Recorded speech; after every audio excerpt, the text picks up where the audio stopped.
So ఇప్పుడు మనం పొలిటికల్కి వెళ్దాం. ఓకే. ఎందుకంటే గుంటూరు వాస్తవ్యులు అన్నారు కదా, పొలిటికల్ అనగానే మీసం మీదకి వెళ్ళింది ఏంటి? అంతేనా? ఏంటి మరి మీ ఉద్దేశం ఏంటి? అది మా పసుపు రంగులో ఉంది. అంతేనా? మీరు పొలిటికల్ అనగానే మాకు ఆటోమేటిక్గా బెల్లి కొట్టింది పసుపు. ఎల్లో అనగానే చెయ్యాలి అయిపోయింది. అది ఏంటి ఇప్పుడు తగ్గేదిలే అంటాం కదా. ఎన్ని రావచ్చు అనుకుంటున్నారు? మేబీ 135 నుంచి 145, 150 లోపు అనుకుంటున్నాం. అమ్మా 150 అనుకుంటున్నాం. నిన్న పోలింగ్ సరళిని చూసారా మీరు? చూసాం, గమనించారుగా. బ్రహ్మాండంగా. మేము నిన్న మధ్యాహ్నానికి ఒక నిర్ధారణకు వచ్చాము, క్లారిటీకి వచ్చేసారు. మా తెలంగాణ అంటే నేను ఆంధ్ర రాష్ట్రం సంబంధించిన ఒకటే. మా తెలంగాణ నుంచే 35 లక్షల పైచులకు ఉద్యోగస్తులు అయితేనేమండి, వ్యాపారస్తులు అయితేనేమండి, ఆంధ్ర రాష్ట్రం మీద ఓటు హక్కు కలిగి ఉన్న ప్రతి ఒక్కళ్ళు కూడా ఈ ఎలక్షన్స్ని ఒక ఎలక్షన్గా తీసుకోవాలా, రాష్ట్రాన్ని బాగు చేసే ఒక కార్యక్రమంలో మేము కూడా భాగస్వామ్యం అవ్వుతాము అని కష్ట నష్టాలని అంటే మీరు గమనించే ఉంటారు. బస్సులు కూడా చాలా వేయలే, ఇక్కడ తెలంగాణ నుంచి వచ్చిన బస్సులే తప్ప. కలజోడు పెడితే నిజంగా బాగాలేలా ఉన్నారండి బాబు మీరు.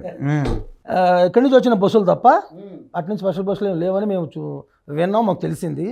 అయినా కానీ అందుబాటులో ఉన్న వాహనాలతో 2 వీలర్తో కూడా వచ్చి ఓటేసుకొని వచ్చారు. అది కష్టం వేశారు. మాకు నిర్ధారణ అయిపోయింది.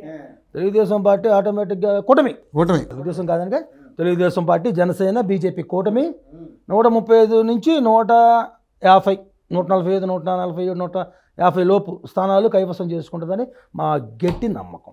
మళ్ళా గుద్ది మరి చెబుతున్నారా? డౌటే లేదు అందులో డౌటే లేదు. అది మేము చెప్పడం కాదండి. ఇది ఒకసారి బాలయ్యబాబు డైలాగ్తో చెప్పండి ఇలాగా. ఏదది? మేము గెలవబోతున్నాము అని చెప్పటం కంటే కూడా ఓటర్లు గెలవబోతున్నారు అని చెప్పటం 100% నిజం. ఎందుకంటే వారు చాలా కసితో, ముఖ్యంగా చెప్పాలంటే మరి తెలంగాణ నుంచి 35 లక్షల పైచులకు మరి ఇంతమంది వచ్చి తమ అమూల్యమైన మరి ఓటు హక్కుని వాళ్ళు వినియోగించుకున్నారు. ఎంత ఆనందం అండి. కొట్టబోతున్నామండి.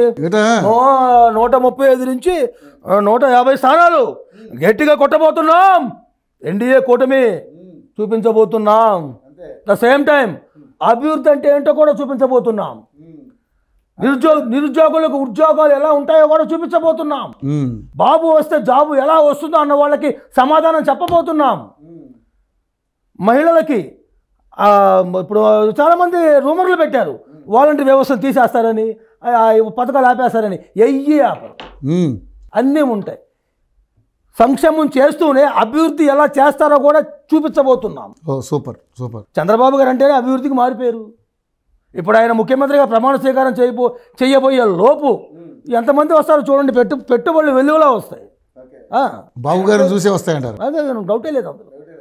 ఎందుకంటే అభివృద్ధి చేయగల మహానుభావుడు అండి. ఇప్పుడు మనం ఈ హైదరాబాద్లో తీసుకోండి, నవ్యాంధ్ర నిర్మాత.